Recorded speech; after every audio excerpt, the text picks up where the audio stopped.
चिराग पासवान, जीतनराम मांझी, मुकेश सहनी, उपेंद्र कुशवाहा बिहार की राजनीति के ये वो चेहरे हैं जो किसी भी गठबंधन के लिए अछूत नहीं हैं। यहाँ नहीं तो वहाँ सही, वहाँ नहीं तो यहाँ सही। हालांकि चिराग का मामला थोड़ा अलग है, इसलिए क्योंकि पार्टी के राष्ट्रीय अध्यक्ष बनने के बाद या तो वो एनडीए के साथ रहे हैं या फिर अकेले चले हैं। जीतनराम मांझी, उपेंद्र कुशवाहा और मुकेश सहनी की तरह दूसरे गठबंधन का रुख नहीं किया है। एक बार फिर चिराग पासवान बीजेपी के साथ हैं, यानी एनडीए में हैं।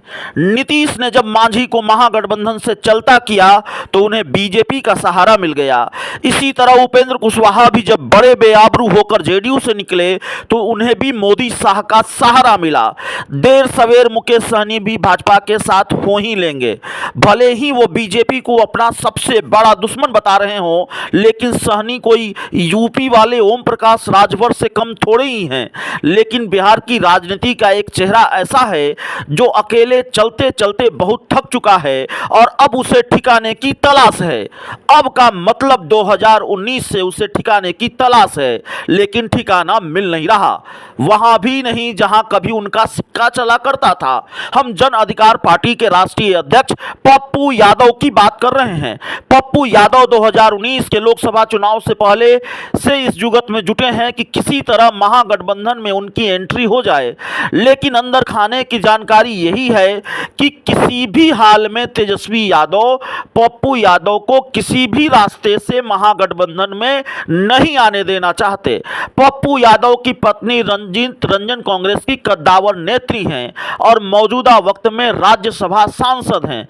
वो बिहार की सुपौल सीट से भी सांसद रही हैं, लेकिन 2019 में वो चुनाव हार गईं। 2019 में इस बात की भी चर्चा खूब रही कि पप्पू यादव और कांग्रेस के बीच डील फाइनल है और वो अपनी पार्टी का या तो विलय कांग्रेस में करेंगे या गठबंधन करेंगे।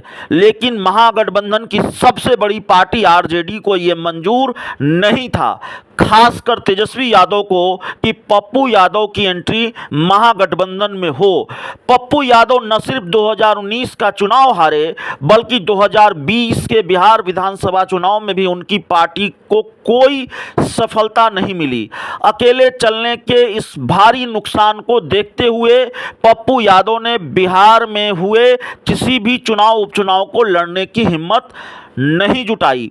अब लोकसभा का चुनाव सर पर है। पप्पू यादव ये जानते हैं कि बिना किसी सहारे के उनकी नैया पार नहीं हो सकती है, इसलिए महागठबंधन में पप्पू यादव एंट्री के लिए कई बार हाथ पैर जोड़ने की बात भी कर चुके हैं। इफ्तार के मौके पर जब वो राबड़ी आवास पहुंचे तो कयास लगने शुरू हुए कि अब शायद पप्पू यादव का वनवास खत्म हो जाएगा, लेकिन समय के साथ ये कयास भी हवा हो गए। एक दिन अचानक पप्पू यादव राबड़ी आवास पहुंच गए, लालू यादव से मुलाकात की। चर्चा का बाजार गर्म हुआ कि अब पप्पू यादव का बेड़ा पार हो जाएगा। आखिर वो लालू के पुराने शागिर्द जो रहे हैं, लेकिन पप्पू यादव का वनवास खत्म नहीं हुआ। पप्पू यादव की महागठबंधन में एंट्री नहीं होने की एक वजह और बताई जाती है, वो ये कि लालू यादव बिहार में किसी भी दूसरे यादव नेता के बढ़ते कद को तेजस्वी यादव के लिए खतरा मानते हैं। बिहार की राजनीति में ढलान पर जा चुके पप्पू यादव की राजनीतिक मुश्किलों के अंत की वजह लालू यादव बनेंगे, उसकी कोई मुफीद वजह नजर नहीं आती। महागठबंधन में शामिल होने के लिए पप्पू यादव की बेचैनी का कारण सिर्फ एक है कि वो अपना राजनीतिक भविष्य सुरक्षित करना चाहते हैं। 2024 में मधेपुरा, पूर्णिया या सुपौल से लालू के सहारे अपनी सुनिश्चित जीत चाहते हैं, जिसकी संभावना दूर दूर तक फिलहाल नजर नहीं आती। बहरहाल कहते हैं राजनीति बहुत निर्मम होती है। पप्पू यादव आज जिस बेचारगी की हालत में नजर आते हैं, लगता है राजनीति निर्मम ही नहीं बहुत निर्मम होती है। बेचारे पप्पू यादव गिड़गिड़ाकर भी महागठबंधन में एंट्री नहीं कर पा रहे हैं।